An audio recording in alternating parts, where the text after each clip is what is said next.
Hello friends, आज हम लोग स्टैंडर्ड 10 में कबड्डी का जो चैप्टर है उसका पार्ट 2 शुरू कर रहे हैं। तो आगे हम लोगों ने ग्राउंड के मेज़रमेंट के बारे में आप लोगों को बता दिया था। इसके बाद इसकी स्किल्स में हमने रेडर्स की यानी कि ऑफेंडर्स की स्किल थी, उसके बारे में आप लोगों को बता दिया। और आज हम लोग डिफेंडर की स्किल यानी कि एंटी रेडर्स जो होते हैं उसकी स्किल के बारे में बताएंगे। तो इनमें आता है to catch the leg, to catch the hand, to catch the hand and leg, chain cover, 1 chain cover, 2 chain cover and 3 chain cover and half moon cover. तो सबसे पहले टू कैच द लेग, इसके बारे में हम लोग जानेंगे। तो कोई भी रेडर रेड करने के लिए जब सामने जाता है, बक लाइन को क्रॉस करने का प्रयत्न करता है, उस वक्त कॉर्नर पर का जो खिलाड़ी होता है वो क्विकली इसके पैर को पकड़ के ऊपर की ओर करता है, उसको बोलते हैं कैच द लेग। ऐसा करने से उसका जो कैंट होता है ब्रेक हो जाता है और बैलेंस टूट जाता है। दूसरा आता है टू कैच द हैंड। इसमें भी जैसे ही रेडर बक लाइन को क्रॉस करता है और अपने हाथ से सामने वाले पक्ष के खिलाड़ी को टच करने का प्रयत्न करता है, तो उसी वक्त तुरंत उसकी रिस्ट में से हाथ पकड़कर अपनी ओर खींच लेने के जो स्किल है उसको बोलते हैं कैच द हैंड। थर्ड है catch the hand and leg. तो कोई भी प्लेयर रेडर जब बक लाइन क्रॉस करने के बाद अंदर तक आता है तो अपना जो कैंट चालू रखते हुए वो इधर उधर जाने का प्रयत्न करता है। तो उसी वक्त बचाव पक्ष का जो खिलाड़ी होता है वो उसको एक हाथ से उसका हाथ और दूसरे हाथ से उसका पैर पकड़ लेता है और अपनी ओर खींच लेता है, उसको बोलता है catch the hand and leg. अब चेन कवर में जितने भी बचाव पक्ष के खिलाड़ी होते हैं वो सेंटर में से जब वो रेड करता है तो जो सेमी सर्कल जैसा बनता है उसको चेन कवर बोलते हैं। तो उसमें 1 chain cover, 2 chain cover and 3 chain cover ऐसा पार्ट बनता है। इंडिविजुअल भी होते हैं, 2-2 की टीम में होते हैं और 3-3 और एक सिंगल होता है बीच में। इसके बाद आता है हाफ मून कवर। उसमें भी देखते हैं कि जैसे ही प्लेयर बक लाइन को क्रॉस करने के बाद अंदर आने का प्रयत्न करता है, उस वक्त वो सेंटर की पोजीशन में होता है, तो दोनों कॉर्नर से उसको घेरने का या पकड़ने का प्रयत्न करते हैं, तो उसको बोलते हैं हाफ मून कवर। यानी कि पूरी टीम सेमी सर्कल बना के उसको घेर लेगी। इसके बाद यहाँ पर देखेंगे उसके रूल्स। फटाफट ध्यान दीजिए अपने टेक्स्ट बुक में भी, और यहाँ पर जितने जितने पॉइंट मैंने लिए हैं वो पॉइंट देखते जाना है। रूल्स ही इसका मेन इम्पोर्टेंस पार्ट है। तो पहला है कोई भी टीम में 12 प्लेयर चाहिए जिसमें प्लेइंग प्लेयर 7 और सब्स्टिट्यूट 5।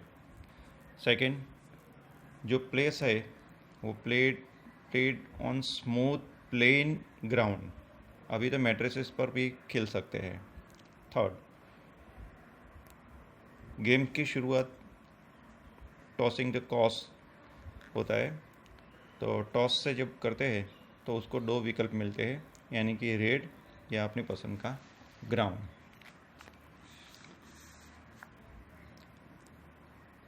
जब हाफ टाइम होता है तो जितने प्लेयर उतने अंदर होते हैं उतने ही प्लेयर अंदर रहते हैं और ग्राउंड चेंज करना पड़ता है। नंबर 4, कैंट यानी कि कबड्डी कबड्डी बोलने की शुरुआत अपने ग्राउंड में से ही करनी होती है। 5, कोई भी प्लेयर को आप आउट करते हैं तो उसके बदले में आपको 1 पॉइंट मिलता है। इसके बाद 6, रेड करने का जो क्रम होता है वो दोनों का ऑल्टरनेट होता है। यहाँ से एक रेड करेगा, सामने से एक करेगा, यहाँ से करेगा, सामने से। नंबर 7, कोई भी प्लेयर अपनी बॉडी पर स्टिकी पदार्थ नहीं लगा सकता, ऑयल वॉयल जैसा कुछ। 8, कोई भी प्लेयर टक्कर होने से पहले लॉबी में नहीं जाएगा, एंड लाइन या साइड लाइन में टच नहीं करेगा, नहीं तो वो खुद आउट हो जाएगा। 9, कोई भी प्लेयर ग्राउंड से बाहर नहीं जाएगा, बाहर जाता है बिना परमिशन तो भी आउट। 10, कोई भी प्लेयर जो सिटिंग बॉक्स होता है तो आउट होने के बाद उसी क्रम में बैठना है, और जैसे जैसे सामने प्लेयर आउट होते हैं तो क्रम के मुताबिक ही अंदर आना है। 11, कबड्डी बोलने में यदि आप लेट हो जाते हैं तो आपको वार्निंग दिया जाता है, और बार बार ऐसे भूल करते हैं तो सामने वाली टीम को टेक्निकल पॉइंट दिया जाता है। 12, कोई भी प्लेयर कबड्डी कबड्डी बोलते हुए उसका श्वास टूट जाता है, यानी कैंट ब्रेक हो जाती है, तो वो सेल्फ आउट माना जाएगा। 13, ओपोनेंट टीम का कोई भी प्लेयर धक्का नहीं लगा सकता है, नहीं तो उसको अंपायर या रेफरी आउट दे सकते हैं। 14, जब भी कोई भी टीम के ऑल प्लेयर आउट हो जाते हैं तो उसके साथ उसको लोन के रूप में 2 पॉइंट एक्स्ट्रा मिलते हैं। 15, एक से ज़्यादा प्लेयर एक साथ में रेड करते हैं तो उनकी रेड ख़त्म हो जाती है, वापस भेज दिया जाता है और सामने वाले को चांस दिया जाता है। लेकिन बार बार ऐसी गलती करते हैं तो सामने वाली टीम को पॉइंट दिया जाता है। 16,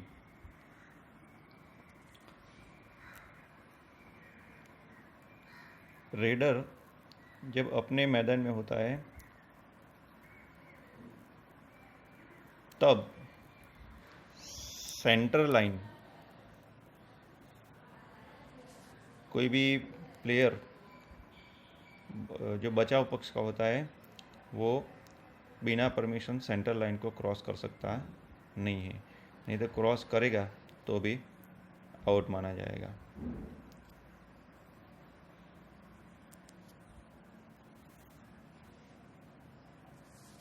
यानी कि बक लाइन जो होती है वो क्रॉस करनी ज़रूरी होती है, इनको क्रॉस किए बिना वापस आएगा तो खुद आउट माना जाएगा। 17, कोई भी कैफी द्रव्य का इस्तेमाल नहीं कर सकते हैं, न तो कोई ड्रग्स का, न स्टेरॉइड का, दारू का, कुछ भी आप लेके खेल नहीं सकते हैं। 18, कोई भी प्लेयर को सस्पेंड किया जाता है तो वो प्लेयर को आप दोबारा ग्राउंड में नहीं ला सकते हैं, यानी कि कोई भी प्लेयर आउट होने के बाद उसको अंदर नहीं ला सकते हैं। 19, आपको कोई व्यूह रचना बनानी हो तो 30 सेकंड का आपको टाइम मिलता है, टाइम आउट जिसको बोलते हैं, उसमें ही आप कर सकते हैं, वो भी आपके कैप्टन या रेफरी की परमिशन लेने के बाद। आप कुछ चेंज करते हो तो कर सकते हो। 20, गेम्स का पूरा संचालन जो रेफरीज होते हैं उनके ज़रिए होता है, तो कोई भी भूल होती है या पॉइंट्स देना हो तो वो ही दे सकते हैं, और जब जब ज़रूरत पड़ती है तो अलग अलग कार्ड बताकर वो आपको ताकीद करते हैं। यानी कि ग्रीन कार्ड बताते हैं तो आपको वार्निंग दे रहे हैं, येलो कार्ड बता रहे हैं तो आपको 2 मिनट के लिए सस्पेंड करते हैं, और रेड कार्ड बताते हैं तो समझो पूरी गेम्स के लिए या पूरी कंपटीशन के लिए आपको सस्पेंड किया जाता है। और 21 जिसमें कोई भी टीम में कम से कम 7 प्लेयर तो होने ही चाहिए, तभी आप स्पर्धा शुरू कर सकते हैं। तो यहाँ पर आपका चैप्टर पूरा होता है। एमसीक्यू आपको नोट में लिखना है, बरोबर ध्यान से एमसीक्यू के आंसर भी सुन लो, यहाँ पर सॉल्व हो जाएगा। How many players should be there in start of play, तो 7। How many points awarded for getting 1 opponent player, तो 1। Third, how many extra points are awarded for lona, तो 2। What is the length of men's kabaddi court? 13 meter. Fifth, when can an out player be revived? So when opponent any player is out. Number 6, when is lobby included in court? So during the struggle with opponent player. 7, when which point is awarded to opponent when the kabaddi board is initially lated started even after warning, तो technical point. Number 8, what is the break the chain skill of rider called to break cover of opponent, तो C, to break the cover. 9, how many half are to be played in kabaddi, तो A, 2 आएगा। और last, how far is the buck line from center line इन men's kabaddi court, तो 3.75 metre. तो thank you दोस्त, यहाँ पर सब आपका कबड्डी का चैप्टर पूरा होता है। नोटबुक में एमसीक्यूज लिखना ज़रूरी है, कभी भी आपकी नोटबुक यहाँ पर मंगानी पड़ेगी। Thank you.